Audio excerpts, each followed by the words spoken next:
Episode 3 of The Last of Us significantly deviated from the game adaptation, and we want to know why. Is it a love story? Is it to introduce new characters?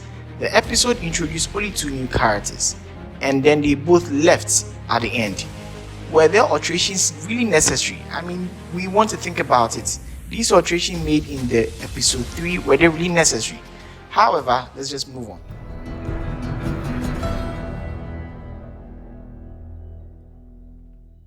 In this video, I will explain what happened in The Last of Us Season 3 and give you some additional information.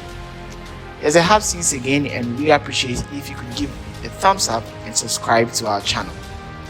When watching The Last of Us Season 1 Episode 3 for the second time, it's impossible not to be affected by the first meeting between Bill and Frank. Nick Offerman acting as Bill and Murray Bartlett acting as Frank. When a single choice sets the stage for the next 16 years, Frank has just been caught up in one of Bill's trap. Frank asks for food, but at the end, he gets a clean shower, clean clothes, and a place to sleep. Bill realized that despite the trap was meant to do something, to these zombies, they had something in common, and we all saw what they had in common. That sort of romantic moment. It was a split-second decision that ended up altering the course of their lives forever. Completing the audio task of watching The Last of Us on TV is not easy to say. I've played the game a ton of times, like several times, played it over and over, and I've watched a couple of videos. Big shout out to Heavy Spoilers for always giving us a great breakdown. But we simply realize that this is a different angle altogether. Simply put, I get irritated when they show deviate from the source material. I've come to rely on a certain story and character bits. I think most of the fans have come to rely. If you're a fan of the video game, you realize that there's a huge deviation from the TV series and that from the game. But however, we'll just give you the breakdown for now and get into the other pieces later on. West of Boston is where episode 3 of The Last of Us begins. They are almost there, but Joel hasn't forgiven Ellie for what she did to Tess, so he gives her his jacket anyway. Ellie confronts Joel, telling him not to blame her for anything she didn't do. To take her out of the city was something she never requested. It was a task for Joel and Tess to take up. However, things didn't go as planned, and this is the end for them.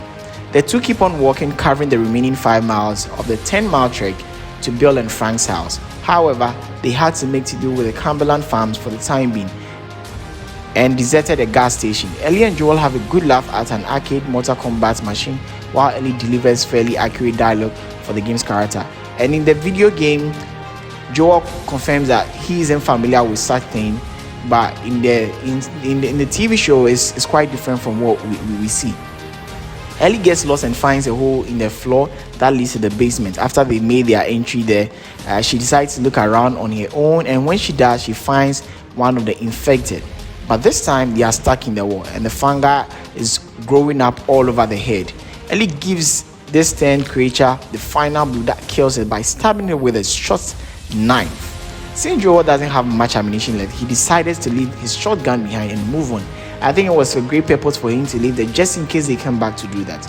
As they do this, Ellie blames the government for not being able to stop a pandemic and tries to figure out how all these started.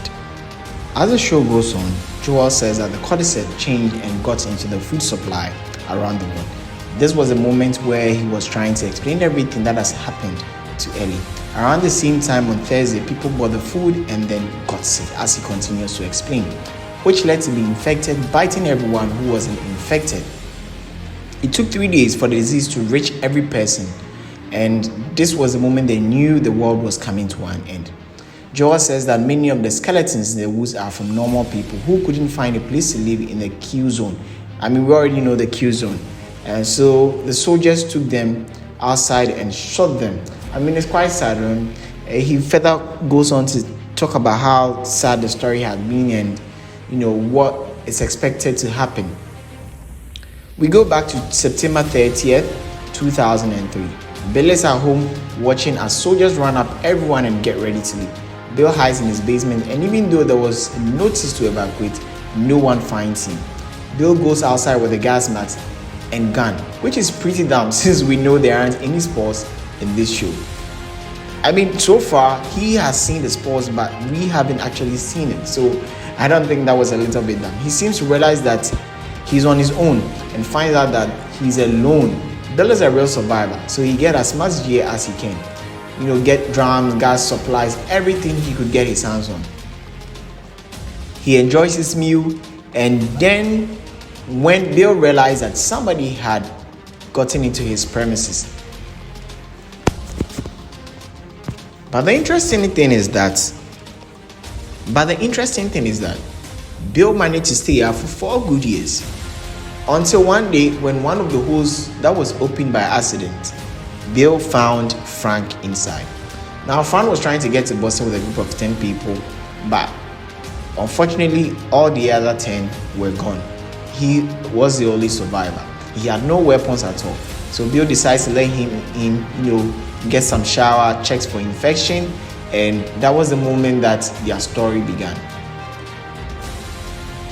So as they sit down to eat, Frank is surprised by the hearty meal and the perfect glass of wine, to go with. Frank starts playing around with the old piano in the living room after Bill had told him nothing about himself. Bill starts playing a heartfelt, sad song about a guy he lost. Frank knows how painful it is for him, and they start, sharing a kiss. So it looks like Bill had to accommodate Frank, and for some time, Frank decided to make a lot of changes in the home, like, paint the shops, get the gas for the lawnmower, and, some few other things, like, fix up some holes and fix things in the houses, painting the whole houses. It was a big concern for Bill because Bill just wanted to maintain everything. Frank wants to let people come inside their community and enjoy whatever they have, but Bill tells him they have no friends. It's just Bill trying to keep them safe. It's just Bill trying to avoid a lot of people. You may never know who is positive to this cordyceps. So Frank further goes on to explain to Bill that he's been talking to someone on the radio, and it's no other person than Tess and Joel. They decided to work things together, but the way the life has become, everybody's trying to keep safe. In particular, Joel thinks that the perimeter fence only has about a year left at best, and that was the moment Joel and Tess decides to visit Bill and Frank. It was Frank's idea for them to use the music on the radio as a code, and this was explained in episode 1, the 70s, the 60s, and the 80s. All these while Joel and Tess had been visiting Bill and Frank. It was just for them to have a great bonding. Bill didn't like the idea, but Bill grew up to love Joel and love Tess both. They were the only people that they knew within their community. So before they said goodbye, Joel tells them that the raiders could come at night to attack, so they should probably get ready. Well, this deal will be in effect for a good 3 years until 2013. Frank has given Joel and Tess some strawberry seeds in exchange for a gun.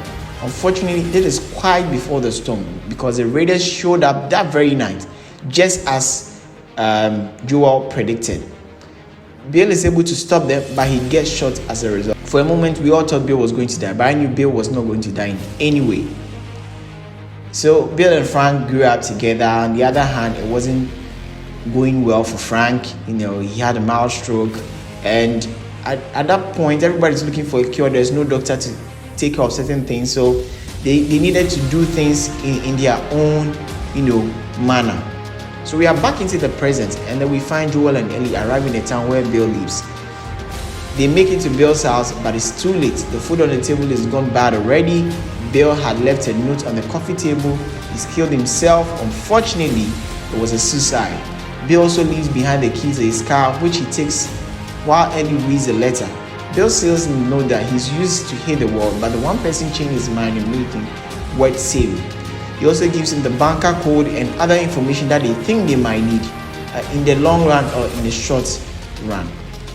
And something very important in the letter, I said, that's why you and I and men like us are here. We have to do good, and God help anyone who gets in our way.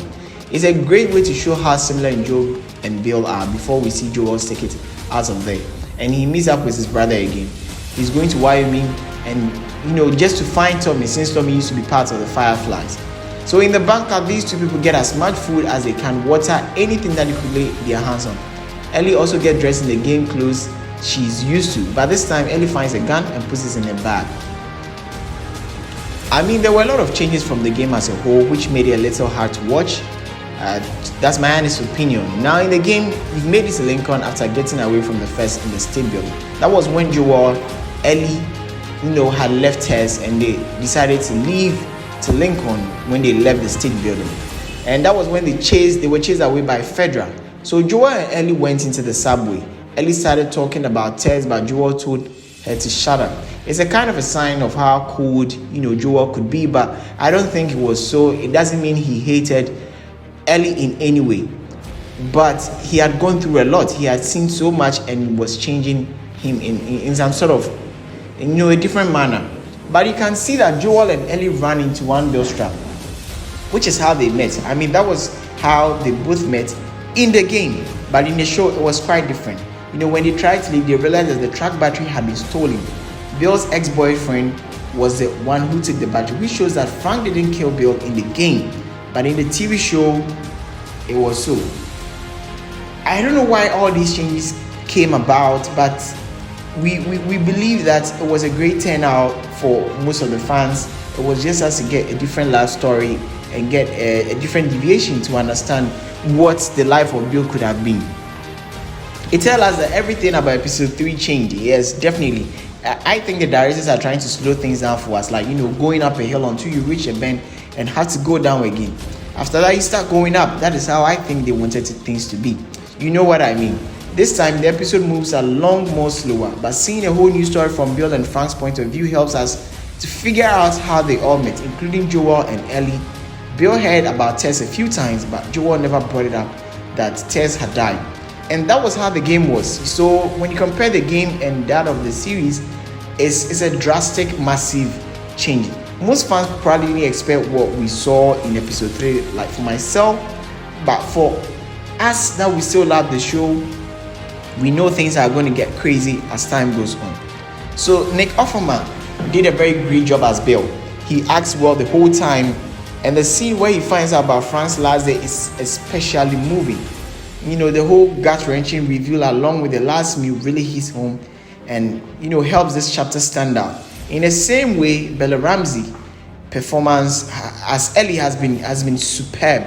She strikes the right balance between being a smart, mild teenager and a sympathetic, supporting character. In the game, there were hints about the cordyceps fungus spread all over the world, but there was no clear explanation how it happened. But in the scene where Joel tells Ellie what really happened, it gives credit to the showrunners. Every scene is making sense, is becoming interesting, and not really getting boring. The early signs of Joel's fatherly instincts coming out when he doesn't want Ellie to see a mass grave. That's very smart of him. Quite disturbing for a visual transition for such a young girl to see in this particular episode. I think in this episode, Joel and Ellie, had a better conversation about how everything went from 10 to 0, which helps viewers to understand what really happened in episode 1. And for now, the first 2 episodes of The Last of Us were already well liked by both fans and critics, but long time changes everything. This show isn't about monsters, instead it's about people and their relationship.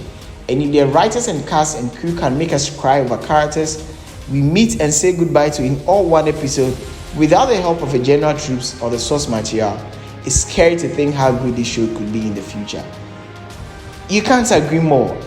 You just can't agree more. And this is what everybody seems to be talking about. The show is not just about the relationship between people, not just that, but how the writers could blend the characters, how somebody leaves, how the other says goodbye. It's going to be mind-blowing for us. I'm sure you enjoyed this episode, which is the episode 3. I enjoyed it as much. However, don't forget to drop a thumbs up before closing your screen. We'll see you in our next video.